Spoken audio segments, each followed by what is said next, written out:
제가 가진 성경 139페이지, 신약 성경 139페이지.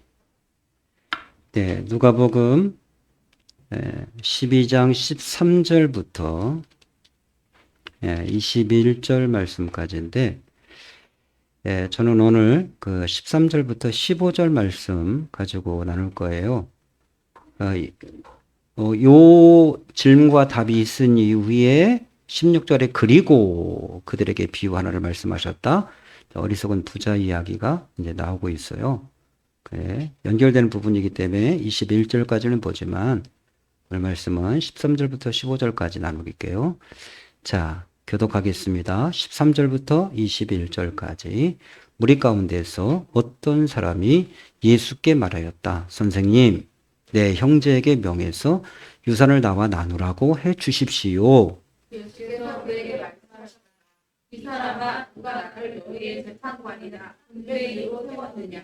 그리고 사람들에게 말씀하셨다. 너희는 조심하여 온갖 탄심을 멀리하여라. 재산이 차고 넘치더라도 사람의 생명은 거기에 달려있지 않다. 그리고 그들에게 비유를 하나 말씀하셨다. 어떤 부자가 밭에서 많은 수출을 거두었다. 그래서 그는 속으로 그 내 수출을 쌓아둘 곳이 없으니 어떻게 할까 하고 궁리하였다. 그는 혼자 말하였다. 이렇게 해야겠다. 내 벽간을 헐고서 거기에 짓고 내 곡식과 물건들을 다 거기에다가 쌓아두겠다. 그리고 내 영혼에게 말하겠다. 영혼아, 여러 해 동안 쓸 많은 물건을 쌓아두었으니 너는 마음 놓고 먹고 마시고 즐겨라. 그러나 하나님께서 말씀하셨다. 어리석은 사람아, 오늘 밤에 내 영혼을 내게서 도로 찾을 것이다.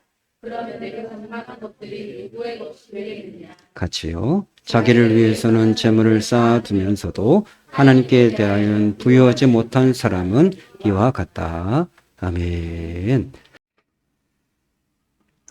우리가 우리 자신을 너무나 잘 알고 있습니다. 우리는 참 쉽게 변하지 않습니다. 뭐가 좋은지, 뭐가 옳은지, 뭐 하면 잘 되는지 잘 알고 있음에도 불구하고, 우리의 고집은 생각보다 질깁니다. 내가 생각하는 것보다도 내 고집은 더 질겨서 쉽게 바뀌거나 변하지는 않습니다. 그러나 계속해서 하나님의 은혜가 부어지게 되어지면 우리 자신이 점점 변화지게 되어지고 하나님 앞에 섰을 때는 그래도 성자 흉내를 내고 갈 수 있을 것이다. 이제 그리 생각합니다. 예배를 자꾸 드리고 또 순회도 자꾸 참석하고 은혜에 자꾸 있다 보면은 우리가 점점 변할 수밖에 없습니다. 오늘도 예배를 통해서 하나님께서 깨우쳐 주시고 우리의 방향이 조금 더 바로 잡아주는 귀한 시간이 되었으면 좋겠습니다. 제가 늘 설교를 준비하면서 느끼는 제 설교는 이렇게 굵은 설교보다는 그 틈새와 틈새 이야기를 굉장히 많이 해요. 굉장히 섬세한 이야기를 많이 하기 때문에 가만히 있으면 이야기가 좀 어렵겠다 그런 생각을 합니다. 그러니까 미묘한 것들을 자꾸 얘기하고 원칙보다는 그 사이에 있는 것들 이야기하기 때문에 여러분께서 잘 집중하셔야 되고 또 우리 장년부들에게는 제가 그 설교 요약문을 이제 올해부터 나눠드리고 있는데 몇 번을 읽으시면서 이렇게 머릿속에 담아두시면 제가 설교할 때 이해하는데 좀 더 도움이 되실 거다. 이제 그리 싶습니다. 설교가 그냥 되는 것이 아니라 여러분이 설교에 얼마나 많은 설교를 할 수 있는 것들이 무궁무진합니까?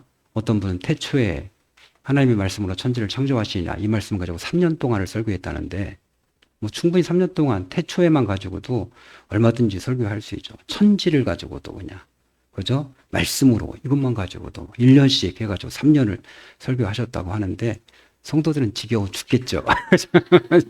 그만큼 설교는 무궁무진한데 얼마든지 많은 설교를 할 수 있습니다. 그런데도 불구하고 늘 하나님 앞에 구하면서 이번 주에 우리 성도들에게 꼭 필요한 설교는 무엇일까? 어떤 말씀을 전해야 될까? 굉장히 고민을 많이 하고 기도하거든요. 그때 하나님께서 이제 감동을 주시는데 그걸 이제 말씀으로 만들어내는 게 참 쉽지 않습니다. 늘 그렇게 고민하고 고민하면서 하나님이 주신 감동을 붙잡고 말씀을 전하고 있습니다. 오늘도 이제 탐욕이라는 제목으로 함께 같이 말씀을 나누려고 합니다. 오늘은 이제 돈에 대한 교훈을 함께 나누려고 하는데요. 돈은 정말 치명적인 매력을 가지고 있습니다. 돈이 있으면 정말 많은 것들을 할 수 있습니다. 그러기에 우리는 돈을 좋아할 수밖에 없고 돈을 열심히 벌게 되어지고 돈을 또 저축하고 싶은 마음이 생기게 되어지고 또 그 돈이 또 또 필요할 때 적절하게 쓰여질 때에 정말 안도하게 되어지기도 합니다. 우리 하나님께서도 저축하라고 말씀하셨습니다. 너에게 개미에게 지혜를 배우라. 여름에 열심히 수고한 그 개미에게 지혜를 배우라고 말씀하셨죠. 우리도 역시 벌 수 있을 때, 모을 수 있을 때 잘 모았다가 모을 수 없을 때에, 그래 벌 수 없을 때에 겨울철에 그것을 쓰는 것이 우리에게도 지혜입니다. 하나님께서 우리에게도 이것을 가르쳐 주셨습니다. 돈이 정말 좋은 것이지만 그러나 그만큼 또 돈에는 위험성이라고 하는 것이 있죠. 여러분 가장 좋은 약은 사약이라고 이야기하죠. 독이 있는 약. 그러나 그것들이 치명적인 것에 정말 쓰여질 수도 있지만 치명적으로 사람을 죽일 수 있다고도 하죠. 돈은 정말 좋은 것이지만 또 그만큼 돈은 그만큼 위험성을 가지고 있는 것이죠. 우리가 돈을 지배할 때는 정말 유용한 거지만 우리가 돈의 지배를 받게 되어지면 그의 삶이 결국은 모든 판단력이 흐려지게 되어지고 관계가 깨어지고 마는 것이죠. 사람들은 본인들이 돈을 갖고 있기 때문에 통장에 돈이 있기 때문에 본인이 돈을 얼마든지 지배한다라고 생각하지만 실제는 그렇지 않습니다. 여러분 어떤 사람이 돈의 지배를 받는 사람입니까? 모든 것을 다 돈으로 계산하는 거예요. 하나하나를 얼마짜리? 이런 것부터 시작해서 가족에 쓰는 돈 그리고 모든 관점을 다 돈으로 계산하는 사람은 돈으로 지배를 받는 거죠. 사람의 관계도 다 돈으로 계산을 이건 이 사람하고 밥을 먹으면 얼마나 들어가는지 이게 과연 그만한 값어치가 있는지 라고 생각하면 모든 걸 다 돈으로 계산해 버리면 그 사람은 결국은 돈의 지배를 지금 받고 있는 사람이고 결국은 그 돈 때문에 사람의 관계도 파괴되어지고 하나님의 관계도 파괴되어지는 거죠. 돈이 아까워서 사람을 만나지 못해요. 돈이 아까워서 신앙생활을 하지를 못해요. 하나님께서 더 많은 것들을 주시고 사람을 통해 더 많은 것들이 공급되어지고 도움을 받을 수 있을 텐데 그 돈이 아까워서 그 마중물이 아까워서 결국은 사람의 관계도 하나님과 관계도 파탄나는 사람들이 너무나 많다라고 하는 것이죠. 정말 복 있는 사람은 어떤 사람일까요? 돈을 벌면 벌수록 더 사람과 사이가 좋아진 사람이죠. 돈을 벌면 벌수록 부자가 되면 부자가 될수록 하나님과 더 사이가 좋은 친밀한 사람이 정말 복 있는 사람이다. 이렇게 이야기할 수 있습니다. 오늘 본문의 배경은 1절에 보면 이제 수천 명의 사람들이 모여들었어요. 그 중에 한 사람이 예수님께 도움을 요청하는 겁니다. 당시의 문화에서는 이건 그냥 극히 자연스러운 문화였어요. 어떤 삶에 문제가 있으면 당시의 랍비들, 선생님들에게 찾아가서 그 문제를 해결해달라고 요청을 하는 거예요. 랍비들이 당시에는 재판관 역할도 했기 때문에 얼마든지 그것을 이제 조종할 수 있는 능력이 있었어요. 그러니까 이 사람도 예수님을 어떻게 생각했죠? 예수님을 랍비로. 여기 보면 선생님 이렇게 됐지만 그게 원래 뭡니까? 랍비 이런 의미거든요. 선생님, 우리 형에게 얘기하여서 우리 형제에게 얘기해서 이 재산을 잘 나누어 달라고 좀 해주십시오 라고 요청하게 돼요. 전혀 이상하지 않습니다. 예수님께서 얼마든지 그 부탁을 들으시고 뭐 해줄 수도 있죠. 형을 오라고 해라 라고 이야기하면서 얼마든지 그 문제를 해결해 줄 수 있을 것 같은데 이상하게 예수님께서 굉장히 까칠하게 나오십니다. 예수님께서 갑자기 하는 말이 야, 이 사람아 누가 나를 너희의 재판관이나 분배인으로 세웠느냐라고 말씀하셔요. 굉장히 공격적인 거거든요. 내가 지금 너무 바쁘다.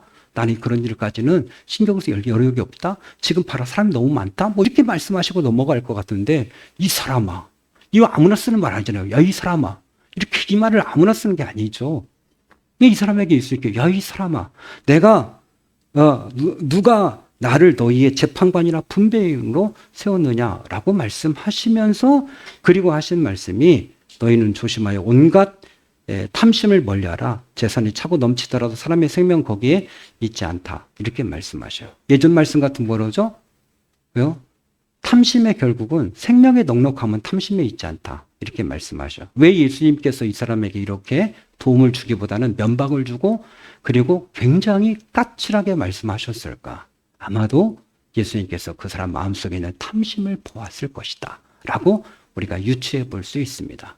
이 사람이 정말 어려운 가운데 극심한 가난 가운데 정말 형에게 가족에게 어려움을 겪고 있었다면 예수님이 기꺼이 도와주었겠죠. 그런데 그것보다는 그의 마음속에 탐심을 보고서 우리 예수님께서 그렇게 강하게 말씀하여. 네 속에 탐심이 있다. 그것이 너를 더 풍요롭게 할 수는 없다. 라고 그렇게 말씀을 하게 하시는 것이죠. 욕심이 생기면 어떤 일이 벌어질까요? 우리의 평정심이 깨어지게 되죠. 욕심을 부리게 되는 순간 정상적인 사고 판단력을 잃게 되어지는 거죠. 그래서 잘못된 선택을 하게 되어지는 거죠. 그래서 사람들이 왜 호객행위에 넘어가게 되죠? 왜 사람들이 이렇게 속아 넘어가게 되는 거죠? 그건 욕심 때문에 그런 거죠. 정상적인 상황에서 그 일이 벌어질 수가 없어요. 정상적인 상황에서는 그 이율이 나올 수가 없어요. 정상적인 상황에서는 그 가격에 그것을 살 수가 없어요. 정상적인 상황에는 그게 되어질 수가 없다고요. 근데 어떡하죠? 사람의 마음에 탐심을 부추기게 되어지죠. 그럼을 통해 사람이 순간 판단력이 흐려지게 되어지고 그만 실수를 저지르게 되어지는 거죠. 왜 많은 사람들이 무리한 투자를 합니까? 그 욕심 때문에 그런 거 아니에요? 왜 사람들이 주식으로 폭삭 망합니까? 그건 뭐죠? 욕심 때문에 그렇죠. 내가 이만큼을 넣으면 한번 상한가 되면 30%를 먹고 또 한 번 15% 오면 45%, 그럼 봉의로 되어지면 적어도 55% 이상을 먹을 텐데 1,000만 원 넣으면 적어도 이틀만 되면 500만 원을 먹을 텐데 이런 생각 때문에 폭망하게 되는 것이고 결국 집안이 거덜나고 마는 것이죠. 왜 사람들이 노름에 빠지는 것입니까? 거기에 탐욕이 개입되어지기 때문에 그렇죠. 하룻밤만 잘하면 몇백, 몇천, 몇억씩 왔다 갔다 하는데 한 번만 제대로 땡겼다면 재판만 터지면 내가 적어도 7억, 8억 원 땡길 수 있을 텐다는 생각으로 자기의 모든 재산을 다 넣게 되어지는 거죠. 그러니까 우리 속에 탐욕, 우리 속에 욕심이 세게 들어오는 순간에 정상적인 판단력이 흐려져 버린다는 것을 우리는 기억해야 돼요. 여러분, 이 욕심이라고 하는 것이 정말 우리의 정상적인 사고 체계를 무너뜨려 버린다라고 하는 것이죠. 여러분에게 어젯밤에 카톡으로 제가 책을 한 권 소개해 드렸습니다. 전설적인 바둑의 고수, 조훈현 구단이 지은 고수의 생각법이라고 한 책이 있습니다. 근데 그 단순하게 바둑을 두는 것이 그냥 바둑에 두는 사람이 아니라 그것은 철저하게 자기 관리가, 자기 생각에, 그 자기의 천적인 멘탈을 지키지 않고는 바둑에서 이길 수 없는 거죠. 치열한 상대방에 보이지 않는 수싸움이 지속되는 것 아닙니까? 내가 이렇게 두면 저 사람이 이렇게 둘 것이고 그 수를 10수, 20수, 50수를 내다보면서 치열하게 그 수를 두는 거죠. 마치 인생은 그와 같은 거죠. 근데 그분이 그런 말을 했어요. 수싸움에서 가장 어려운 것은 바로 욕심이다 라는 얘기를 했어요. 욕심을 품는 순간에 실수를 할 수 있다 라는 이야기를 했어요. 그가 글에 이렇게 썼어요. 수 읽기를 방해하는 건 욕심이다. 꼭 이겨야 한다는 욕심이 꿈틀거리면 수를 제대로 보지 못한다. 당장의 이익에 눈이 멀면 서너 수 앞이 안 보인다. 그래서 수 읽기를 제대로 안 된다. 마음속으로 솟아오는 욕심을 버려야 수 읽기가 된다. 이렇게 되어 있습니다. 우리 인생도 마찬가지입니다. 마음을 비우고 욕심을 내려놓으면 비로소 세상이 보이고 가족이 보이고 하나님이 보이는 거예요. 내 마음을 비우는 순간에 내가 뭐가 더 중요한지를 이제 보이게 되는 거예요. 저는 아이들을 많이 만나고 많이 교육해 왔고 하면서 가장 안타까운 건 늘 그거죠. 야, 뭐가 너 가장 중요하냐? 돈이요. 이런 아이들이 의외로 엄청나게 많아요. 정말 많아요. 돈이 가장 중요하대요. 그러니까 돈이 가장 중요하다고 생각하기 때문에 지 애미 형제도 보이지 않는 거예요. 엄마가 용돈 주지 않는다고 그 노무를 패서 죽인 일이 비일비재하게 벌어지고 있지 않습니까? 여러분, 이 방송에 나오는 극히 일부분이에요. 아니, 엄마 그 노모가 용돈 주지 않는다고 40 먹은 아들이 엄마를 패서 죽이는 이게 엄마를 돈으로밖에 보이지 않는 거예요. 누구의 잘못이죠? 엄마의 잘못이죠. 맞아 죽은 엄마의 잘못이죠. 엄마가 어려서부터 제대로 돈에 대해서 훈련을 하지 못했기 때문에 그 나이 되도록 엄마의 용돈을 받아서 쓰는 자식으로 되었고 결국 부모가 맞아 죽게 된 것이죠. 물론 패 죽인 자식이 잘못하지만 교육을 잘못한 부모의 잘못도 크다라고 이야기할 수밖에 없는 것이죠. 눈이 멀어버리면 형제고 가족이고 친척이고 아무것도 보이지 않습니다. 여러분, 얼마나 많이 돈 때문에 싸움에 집안에 일들이 벌어집니까? 얼마나 많은 집안들이 재판을 하고 있습니까? 얼마나 많은 집안들이 상속의 문제 때문에 집에서 칼부림을 하고 있습니까? 우리 집안 그렇지 않을까라고, 우리 집은 평안할까라고 그렇게 얘기하지만 누가 그걸 장담할 수 있습니까? 한 사람의 눈이 횟가닥 뒤집어지면 돈밖에 보이지 않으면 아무것도 남아나는 게 없습니다. 탐욕이라고 하는 것이 뭐가 더 중요한지를 상황을 판단하지 못하게 만들어요. 돈이 중요해요? 부모가 중요해요? 돈이 중요해요, 형제가 중요해요. 돈이 중요해요, 하나님이 중요해요. 돈이 중요해요, 가족이 중요해요. 당연하게 먼저 더 중요한 것인데 불구하고 그것을 생각하지 못하고 돈이 가장 중요하다고 생각해 버리는 거예요. 그래서 하나님께서 너희가 재물과 하나님을 겸하여 섬길 수 없다고까지 말씀하신 거예요. 그 돈에 눈이 멀어버리면 하나님이 뭐고 아무것도 보이는 거예요. 그냥 다 돈이에요. 돈. 그러다가 그냥 그 돈 모으다가 결국은 죽어버리게 되어지고 마는 거죠. 왜 남기고 죽으려고 하십니까? 왜 그렇게 자식에게 주려고 합니까? 이해할 수가 없어요. 저는 다 쓰고 죽을 거예요. 남은 하나님 앞에 마지막 드리고 죽을 거예요. 유언은 마지막 남은 건 하나님께. 물론 제가 먼저 죽겠죠. 우리 사모가 알아서 하겠지만 그러나 남은 건 하나님께. 자식은 그만큼 가르쳐주고 그만큼 세워줬으면 되는 거지. 뭐 이렇게 마지막까지 땅 물려주려고 뭐든 무비해주고 늙어서까지 농사지고 그럽니까? 그 정도 해줬으면 된 거 아닙니까? 그렇게 물려준다고 한들 자식이 그렇게 편안하고 잘 살 것 같습니까? 그렇지 않거든요. 잘 살 자식은 하나도 안 줘도 잘 살고 못 살 자식은 아무리 100억대 200대 물려줘도 그건 다 금방 까먹고 마는 거예요. 중요한 건 어떻게 키우냐가 중요한 거지 뭘 물려주냐가 중요한 것이 아닌데 그냥 돈을 물려주면 엄청 큰 일을 한 것처럼 생각하는데 아니요, 그건 실패한 거예요. 그렇게 해서는 결코 되어질 수 없다는 거죠. 여러분, 탐심이라고 하는 게 도대체 뭘까요? 욕심, 탐심 같은 말인데 욕심은 좀 작게 느껴지고 탐심은 좀 크게 느껴지죠. 우리에게 욕심이 죄는 아니에요. 욕심이 있어야죠. 당연히 있어요. 너무 욕심이 없는 사람들, 그 사람 자체가 무기력해. 난 아무 욕심도 없어. 이건 병신이죠. 그건 아니에요. 우리 욕심을 내야 돼요. 거룩한 욕심이 있어야 돼요. 하나님께서 주시고자 하는 모든 것들을 누려야겠다는 욕심이 있어야 되죠. 그때를 위해 준비해야겠다는 욕심을 가지고 있어야 되죠. 그래서 하나님께 나에게 허락하신 복을 드리겠다. 하나님께 주시겠다고 하시잖아. 내게 그걸 열방을 유업으로 주는데 그 소유가 딴 것까지 이럴 거예요. 하나님이 열방을 주시겠다. 아브라함에게도 약속하셨고 그에게 번번이 약속하셨잖아요. 복은 우리가 받아야 될 거예요. 그런데 이 욕심이 과한 것, 그러니까 우리가 쉽게 탐심이라고 한다면 탐심이 뭘까? 국어사전이 이렇게 되어 있어요. 가진 바를 족한 줄로 여기지 못하고 더 갖고자 노력하는 마음, 이거예요. 즉 탐심이란 절제되지 않은 소유욕, 이렇게 되어 있어요. 탐심이란 절제되지 않은 소유욕. 이게 탐심이라고 하는 거죠. 자기의 것보다 더 많은 것을 취하려고 하는 건 그게 탐심이다. 이렇게 이야기하고 있는 거예요. 불신자들에게서 탐심은 뭐죠? 자신의 능력 이상을 욕심부리는 것. 신자들에게 탐심은 뭐죠? 하나님이 허락하지 않은 것까지 취하려고 하는 행위. 하나님이 그 사람에게 주고자 하는 것이 이만큼이야. 근데 자기는 그것을 만족하지 못하고 더 얻고자 하는 것이 그것이 탐심이다. 그렇게 말씀했어요. 네, 저는 안타까운 건 하나님이 이만큼 주시고자 하는데도 이만큼 얻는 사람도 많지 않아요. 그러니까 자기가 욕심을 낼 뿐이지 그거에 합당한 대가를 지불하지 않는 거죠. 뭐 이게 제가 지금 사이를 얘기하고 있는 거예요. 무슨 얘기인지 아시죠?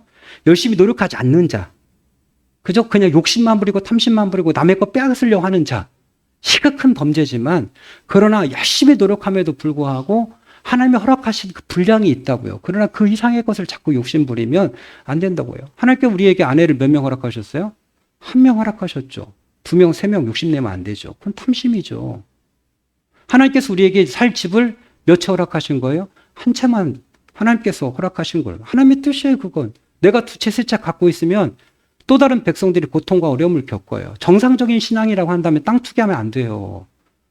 그럼 집 갖고 투기하면 안 돼요. 그건 하나님의 백성들의 눈물을 흘리게 만드는 거예요. 만약 이 나라의 백성들이 모두가 다 한 채씩만 가지려고 노력한다라고 한다면 이 땅이 집 때문에 이렇게 어렵고 아기를 못 낳겠다는 둥 이런 말이 나오지 않는다고요.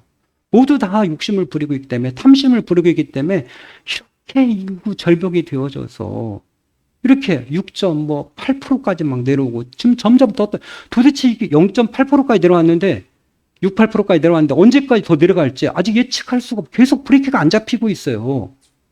그럼 2명이 세상에 이게 어떻게 되는 거예요? 이게 0.68명이면 하나도 낳지 않는다는 시대가 되어버린 건 왜 이렇게 됐죠? 사람들의 탐심이죠. 뭐 집 때문에 아이를 못 낳겠다고 하는데 이번에 정치권에서 아예 아이를 낳으면 집까지 주겠다고까지 정책을 내놨는데 얼마나 시골을 겨둘지. 또 나중에 보니까 집 가지고는 또 안 되고 이런 일이 벌어지게 되어진 거예요. 정말 큰일 났습니다. 저희도 연금을 들고 있습니다만 저희 때까지는 어떻게 바둑바둑 받을 것 같은데 제 아들 때는 나라가 부도나지 않을까라는 생각을 갖게 되죠. 왜요? 아이들이 급격하게 없어지는데? 여러분 지금 태어난 아이들은 서울의 수도권에 다 인서울 할 수 있습니다. 전국의 대학이 다 없어져요. 그 인구가 그것밖에 안 돼요. 뭐 충북대 이런 거 다 없어져요, 그냥. 그래서 다 인서울 할 수 있어요. 그 정도로 인구가 줄어들었어요. 지방에 뭐 소멸되는 건 말할 필요도 없어요. 청주는 그래도 조금 수도권에 가까워서 인구 소멸적에서 약간 벗어나 있는 상태지만, 그러면 남이 어린이집도 아이들이 12명밖에 안 된다며요? 저 충격받았어요. 남이면에 아이들이 12명밖에 안 돼요. 7살 이하가. 이게 어떻게 되는 겁니까, 이게? 세상에? 남이 어린이집도 없어지게 생겼어요, 이제. 가론초등학교? 아이들 5학년이 3명이래요. 그것도 전학이 1명 와가지고 3명이에요. 뭐, 이거 너무 충격적인 일이죠, 정말. 이대로 가면 가론초등학교도 한 4, 5년 되면 없어지게 생겼죠. 남이초등학교 말할 것도 없고. 왜 그래요? 사람의 탐욕의 결과라고 하는 것이죠. 여러분, 가진 바를 족한 줄 여기지 못하는 거예요. 절되지 않는 소유구예요. 하나님의 백성들만 똑바로 이런 부분에 있어서 우리가 서게 되어진다면 다행이죠. 제가 이렇게 강력하게 설교를 할 수 있는 이유는 성도들 가운데 2채 이상 집을 갖고 있는 사람이 없기 때문에 한 채 이상 다 한 채밖에 갖고 있지 않기 때문에 그래요. 땅 투기하려고 생각하지 마세요. 집 투기하려고 생각하지 마세요. 하나님 기뻐하지 않으셔요. 그거 가지고 부유해 줄 수 없어요. 다른 사람들의 백성의 눈물을 흘리게 만든 다음에 결코 부유해 줄 수 없어요. 여러분, 우리의 삶 가운데 우리가 욕심을 부릴 때에 여러분의 건강을 위해서 욕심을 부리면 안 돼요. 먹는 거 자제하셔야 됩니다. 자꾸 먹는 걸 생각하게 되면 어떻게 되는 거죠? 머릿속에 무엇을 먹을까만 다 하는 게, 예수님 말씀대로 무엇을 먹을까, 무엇을, 매일 그 생각이에요. 그게 욕심 부리는 거예요. 그럼 결국 어떻게 되죠? 게을러지죠. 많이 먹으면 게으를 수밖에 없습니다. 배가 나오면 움직이기가 싫고 게으르고, 그거 소화하려고 하면 몸이 나른해지고, 그러다 보면 또 몸이 붓게 되어지고, 결국은 조금만 걸어도 무릎 아프고 발목 아프고 운동 못하고 결국은 나태한 인간이 되어질 수밖에 없어요. 여러분의 자신의 미래를 위해서도 너무 욕심 부리면 안 되는 거죠. 자신이 버는 소비보다도 더 많은 소비를 하는 사람들 정말 많습니다. 요즘 젊은이들 가운데 카드로 사는 애들이 너무 많아요. 자기가 버는 걸 한 200, 300밖에 안 돼요. 400, 500씩 쓰는 거예요. 디저트를 10얼마짜리 빙수 먹었다. 이렇게 얘기하면 자랑하고 그걸 막 그 SNS에 올리고, 이런 골 빠진 애들이 있어요. 벌써 시집 장가 가게, 주로 여자들이 시집 가기도 전에 벌써 그냥 이게 벌써 이게 파산을 하거나 이런 아이들이 허다해요. 허덕이는 거예요. 어떻게 잘 보여가지고 예쁘게 꾸미고 해가지고 그냥 설거지할 적으로 남자 괜찮은 애 붙잡아서 빚 해결하려고 하는 여자들이 얼마나 많은지 몰라요. 자기 미래를 위해서 준비해야 될 텐데 자기 그냥 멋부리고 하는 것에 욕심을 부리는 아들이 너무 많아요. 여러분, 당근에도 보면은 카드깡 하는 애들이 엄청 많아요. 카드깡이 뭐지? 현금이 필요해요. 현금이 없어요. 카드로 개월수로 긁어요. 물건을 사서 그걸 중고로 팔아요. 그리고 현금을 챙겨요. 그걸 가지고 쓰는 거예요. 야, 이 참 이렇게까지, 누가 그렇게 하죠? 젊은 애들이 그 짓 하고 있는 거예요. 자기 인생을 절제하지 않고 더 쓰려고 하는 그 탐욕을 멈추지 못하기 때문에 자기 형편껏 먹어야죠. 자기 형편껏 쇼핑을 해야죠. 자기 형편껏 써야 될 거 아니에요. 자기 꽤 낙후가는데 그 때를 위해, 미래의 때를 위해서 저축하고 준비하고 해야 될 거 아니에요. 그럼에도 불구하고 지나친 소비로 인하여서 매일 그냥 통장은 바닥을 깃고 이런 일들이 벌어지게 되는 거죠. 뭘 입었느냐가 중요합니까? 그 사람의 소비가 어떻게 되느냐를 봐야 되는 거죠. 잘 살면 좋은 차 탈 수 있죠. 스포츠카 7억, 8억, 9억짜리 살 수 있지만 잘 살지 못하면 자기 수준에 맞는 걸 타야죠. 옷도 마찬가지죠. 잘 살면 명품, 누가 뭐라고 합니까? 소비해줘야죠. 충분히. 그러나 잘 살지도 못하는 것들이, 그 몇백 월급도 못 받는 것들이 좋은 백 들고 다니면 그게 제대로 삶이 되겠습니까? 나이 먹어서 어떻게 감당이 되겠습니까? 안 되는 거거든요. 그리고 자신의 미래를 위해서 너무 탐욕을 부리면 안 되는데도 불구하고 자기 미래를 위해 탐욕을 부려요. 여러분, 연세 드신 분들도 자기 미래를 위해서 일을 그만해야 된다고요. 나이 먹으면 더 힘들어진다고요. 골병 들어서 나중에는 그런다고요. 그냥 내가 이 정도면 내가 죽을 때까지 이 재산 팔으면 살 수 있다 싶으면 멈춰야 된다고요. 물려주지 마시라고요. 저희도 안 물려준다고요. 죽어도 안 물린다고. 우리 아들 있지만 받으려고도 안 하고. 우리 이번에 영호한테 저희가 한 달에 30만 원씩 방세만 주었었어요. 남은 자기가 알바해서 다 충당했어요. 장학금과 알바. 네. 1월 달로 이제 마지막 취업을 했으니까 마지막 30만 원을 보냈어요. 그랬더니 다시 30만 원을 토해내서 저한테 보내왔어요. 그러면서 어머니를 위해 더 쓰세요. 그럼 관계가 더 좋아질 겁니다. 이렇게 왔어요. 그래서 참 이게 어떻게 된 거지? 그래서 제가 엄마랑 함께 수영장 다니려고 한다. 그랬더니 잘하셨네요. 이렇게 해서 이제 더 이상 저에게 돈을 안 쓰셔도 됩니다. 이렇게 왔어요. 뭐 감사하죠. 그러니까 독립했으니까 이제 기대하지도 않죠. 줄 것도 아니고 받을 것도 아니고 그러고 야박하게 보이십니까? 아니 제대로 이 정도 키워놨으면 된 거 아니에요. 우리 회화도 이제 1년 반 남았어요. 이제 자유예요. 더 이상 줄 것도 없어요. 그죠? 결혼할 때 자기들 알아서 하겠죠. 나라에서 결혼을 얘기를 하면 아파트 준다는데 그죠? 대출도 뭐 빵빵 해준다는데 뭐가 걱정이에요. 알아서 다 알아서 하겠죠. 하나님의 때에 맞춰서 하나님이 일하시겠죠. 여러분 자신의 미래를 위해서 너무 몸을 혹사시키면 안 돼요. 뭐 가족을 위해서도 역시 너무 욕심 부리면 안 되는 거죠. 여러분, 이 가족을 사용한 것일지라도 우리가 아껴야 될 건 아껴야죠.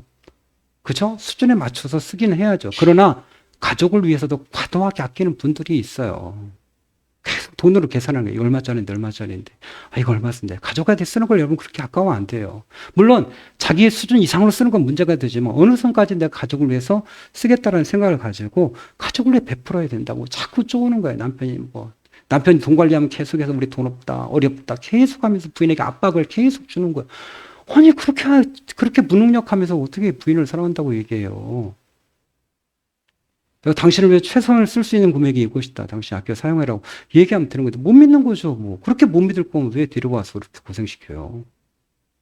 나 이쪽은 못 보겠어. 얘들만 결혼 안 한 얘들만 보고 지금 얘기하는 거야. 그렇게 능력 없으면 결혼을 하지 말아야지. 그걸 왜 그냥 아깝다고 그냥 부인한테 돈 쓰는 걸 그렇게 아까워하고 힘들어하고 그냥 어려워하고 그렇게 할 필요가 뭐 있어? 그 짓이야? 좋아하긴 기술은 엄청 잘할 거야. 집 팔아서 대줄 거야. 결국은 탐욕은 지나친 욕심은 무서운 파멸을 가져오게 되죠. 야곱은 축복받으려고 아버지 속였잖아요. 그 결과 얼마나 많이 힘들고 어려워요. 너무 고생하잖아요. 그 똑같은 자기보다 더 지혜로운 사악한 라반 외삼촌 만나서 죽을 고생하잖아요. 그 자기 자식들 얼마나 고생 많이 시켜요. 속이고 똑같은 짓을 막 당할 대로 당하지 않습니까? 왜 그렇게 되죠? 탐욕이 지나치니까 하나님이 그대로 그에게 갚아주시면서 그를 훈련시키는 거죠. 아간 말할 필요. 아니 가나안 땅 들어갈 때에 그거 다 너희 거 아니야. 하나님의 거야. 손대지 마. 그러는데 마침 점령하고 보니까 아니 금덩이 은덩이가 있고 좋은 외투가 있는 거예요. 너무 욕심이 나는 거야. 그래서 몰래 가져다가 자기 텐트 바닥 파고 그거 다 파묻었어요. 근데 하나님께 그거 보신 거죠. 그래가지고 결국은 이스라엘 백성들이 그 다음 전쟁에서 계속 패하고 하니까 나중에 원인을 찾으니까 아간이 하나님 거 손댔던 거예요. 결국 어떻게 됐죠? 아간, 그의 가족들, 그가 기르던 모든 짐승들까지 통째로 다 참수당했어요. 탐욕이 그런 거야. 아니 그거 없어도 돼. 금덩이 은덩이 옷 없어도 지금까지 40년 살아왔어요. 하나님이 책임졌어요. 근데 그걸 욕심을 내 하나님 걸. 결국은 집안이 동물들까지 무슨 죄가 있다고 다 결국은 참수당한 겁니까? 뭐 여러분 아합왕 말할 필요 왕이잖아요. 근데 자기 궁 옆에 나봇이라고 하는 사람이 포도원 농사를 짓고 있었어요. 근데 포도원이 얼마나 좋았는지 욕심이 나는 거예요. 그러니까 팔라고 하니까 나봇이 이건 우리 조상 대대로 물려받은 거라 팔 수가 없습니다. 그러니까 알아 누워버렸어요. 그래가지고 그 부인 그 악독한 이세벨이 왜 그럽니까? 걱정하지 마십시오 해가지고 음모를 꾸며가지고 나봇을 갖다가 죽여버렸어요. 그리고 포도원을 강제로 뺏었어요. 하나님 어떻게 하셨죠? 그거 보시고 그 가문을 멸망시켜버리셨어요. 이사벨은 나중에 어떻게 됐죠? 손하고 두개골밖에 못 찾았어요. 걔가 다 물어가가지고. 결국은 아니 왕인데 그 포도원 그걸 욕심내나? 인간의 탐욕이 이런 거예요. 아니 그거 포도원을 왕인데 얼마든지 다른 포도원 살 수 있고 그 포도원 없어도 사는데 그 포도밭 그게 욕심이 났던 거예요. 인간이 이렇게 어리석어요. 욕심 부리지 말아야 되는데 그걸 욕심 부려. 아나니아 삽비라 어떡하죠? 하나님 앞에 이거 팔아서 드리겠다고 해놓고 얼마를 감췄어요. 그리고 다 드린 거라고 거짓말했어요. 남편 죽고 아내 죽고 하루아침에 그냥 둘 다 하나님 앞에 죽음을. 탐욕이 욕심이에요. 솔직하게 말하니 욕심났어요. 제대로 못 드려요. 반만 드릴게요. 라고 얘기했으면 될 텐데 그게 안 됐던 거죠. 그러면 10계명 가운데 5계명부터 시작해 4계명부터 시작해서 10계명까지 이걸 탐욕이라는 관점에서 풀으신 분들이 있어요. 왜 안식일을 못 지키죠? 주를 왜 못 지켜요? 탐심 때문에 그렇죠. 왜 살인하죠? 탐심 때문에 그렇지. 왜 간음하죠? 탐심 때문에. 왜 도적질하죠? 탐심 때문에. 왜 이웃에게 거짓 증거하죠? 탐심 때문에. 십계명 마지막 십계명이 뭐죠? 내 이웃의 것을 탐내지 마라. 아내나 여종이나 낙이나 어떤 것도 탐내지 마라. 왜요? 욕심을 부리게 되는 순간 그의 삶이 행복하지 않거든요. 행복하지 않아요. 뭔가 욕심이 생기면 이웃집 거 자꾸 보고 하면 이게 행복하지 않고 더 욕심을 부리면 어떤 일이 벌어지죠? 그걸 갖고 싶고 그러다 보면 범죄하기 때문에 욕심 부리지 말라. 하나님 나에게 허락하신 걸 마땅한 걸 여기고 기뻐하고 누리래. 이렇게 말씀을 하고 있는 거죠. 여러분, 골로새 3장 5절에 탐심은 우상숭배다 말씀하셨고 마태복음 23장 25절은 외식하는 서기관과 바리새인들을 향하여 그 마음에 탐식과 방탕함이 가득하다 이렇게 책망하셨어요. 서기관, 말씀을 가르치는 사람들, 바리새인, 말씀대로 살려는 사람들도 탐심과 방탕함이 가득해요. 탐심이 속에 차 있대요. 탐심, 욕심이. 그 욕심이 뭐 돈 욕심 아닐지 몰라도 사람에게 인정받고 싶어하는 욕구 뭐 이런 거겠죠. 뭐 하루에 3번씩 막 기도 시간쯤 되면 사람 많은 곳에 가 있어. 그러다가 갑자기 기도 시간 종 울리면 거기다 쫙 천 피고 거기서 막 기도해요. 손 들고 막. 그죠? 저 이래 도와시 기도해요. 그렇게 음식했으면 말할 거고 막. 그러는 거예요. 막. 그리고 시장 어귀에다가 갖다 놓고 막 자기가 나눠줄 걸 막 수복에 싸놓고 막 종을 때려. 그러면 자기 얼굴을 막 드러내고 이 짓거리 한 거예요. 그래서 사람들 앞에 욕구를 어떤 자신이 인정받고 싶은 그 욕구를 채웠던 것이죠. 여러분, 우리가 마음 가운데 탐심이 없는지 잘 분별해 봐야죠. 내가 과도한 욕심을 부리는 거 아닌가? 잘 봐야죠. 매일 로또 사는 사람 저는 알거든요. 똑같은 번호로. 그러니까 한 번도 안 사면 안 된대요. 매주마다. 왜냐면 똑같은 번호를 가지고 5개를 사고 다른 번호 5개를 사요. 그러니까 1등이 되면 5개가 되는 거예요. 그렇게 해야 된다네요. 저한테 가르쳐 줬어요. 그렇게 1등이 5개 똑같은 번호 항상 찌우고. 근데 만약에 그 주에 못 샀다 그러면 그 번호가 되면 어떡할 거예요? 평생 후회할 거 아니에요. 그러니까 한 주도 그걸 건너가면 안 돼. 근데 행복하냐고요. 로또 사는 사람 치고 그냥 얼떨결에 사는 사람들은 모르지만 그걸 기대하고 바라고 그 탐심을 갖고 사는 사람들은 행복하지 않거든요. 뭐 그 기대심으로 산다나 인생이 그렇게 비루해? 그 기대심으로 유일하게 살 정도로 그렇게 엉망으로 살아요? 그건 아니죠. 그런데도 불구하고 그렇게 살고 있는 거예요. 여러분, 내 속에 쓸데없는 탐심이 있는가? 그래야 돼요. 과도한 주식 투자도 역시 마찬가지죠. 뭐. 내가 지금 욕심 부린 게 정당한 것인가? 하나님 말씀에 비춰봐야죠. 내가 양심이 살아있다면 이게 지금 과도한 내가 욕심 부린 게 아닌가를 내가 조금 비춰봐야죠. 그렇잖아요? 내가 지금 이게 예수님이라면 어떻게 하실까? 이 부분에 대해서. 이 욕심 부리는 게 합당한 것인가? 욕심 부릴 건 부려야죠. 그러나 그 욕심 이상은 탐심이 되어지면 망가지니까요. 그 선을 잘 이걸 조절을 해야 되는, 이게 조절이 안 되는 거예요. 가장 무서운 게 뭐죠? 노욕이에요. 노욕에 늙어서 욕심 부리는 거. 이거예요. 멈춰야 되거든요. 못 멈추는 거예요. 못 멈춰요. 몇 살까지 하시고 놀 겁니까? 몇 살까지 하고 즐기실 거예요? 이게 계획에 나와야 돼. 이게 뭐 일반 은퇴하신 분들은 그렇겠지만 이게 농사 지은 분들은 이게 잘 생각하셔야 된다고요. 끊고 내가 그 다음에 보람차게 보람된 일을 위해서 해야겠다는 생각이 있어야 된다고요. 이런 건강한 물질과는 3가지가 있다고 해요. 하나는 누리라, 2번째 드리라, 3번째 나누라. 이거예요. 시간이 자꾸 가게 되면 짤막하게 누리라고 하는 거죠. 전도서 5장 19절에 어떤 사람에게든지 하나님의 재물과 부유를 주사 능히 누리게 하시며 분복을 받아 수고함으로 즐거워하게 하신 것을 하나님의 선물이다. 신명기 12장 7절. 거기 곧 너희 하나님 여호와 앞에서 먹고 너희 하나님 여호와께서 너희 손으로 수고한 일에 복 주심을 인하여 너희와 너희 가족이 즐거워할지니라. 이렇게 수고하고 벌게 했으니까 너희들 즐거워해. 그거하고 열심히 먹어. 그거하고 함께 그 즐거워해. 그게 하나님의 말씀이에요. 너희들 열심히 일했지? 즐거워해. 가족과 함께 열심히 벌었으면 열심히 쓰고 즐거워하라는 거예요. 맛있는 거 들으라는 거예요. 풍요롭을 누리라는 거예요. 자녀들에게 좋은 거 사주라는 거예요. 다만 여기서 자녀들에게 제대로 감사합니다. 제발 교육을 시켜요. 밥 처먹을 때도 제발 잘 먹겠습니다. 부모님한테 얘기하고 먹었으면 잘 먹었습니다. 얘기하게. 이런 가정 교육도 안 시키니까 나이 먹어서 자식에게 두드려 맞죠. 감사를 가르쳐야 될 거예요. 감사를. 인사하는 것도 가르치고. 에? 제가 세이노 가르치면 이제 다 읽었는데 거기도 보면 그거예요. 정말 어려운 분 도와달라고 복지관에서 연락이 왔대요. 자기는 안 도와준다고 했대요. 왜냐면 그 집 자식이 많은데 내가 왜 도와주냐. 자식이 안 도와주는 게 자식이 잘못이냐, 그 부모가 어려서부터 잘못 가르친 거냐. 부모가 제대로 가르쳤어 봐라. 자식이 왜 안 도와주는지. 그 100배 공감해요. 100배.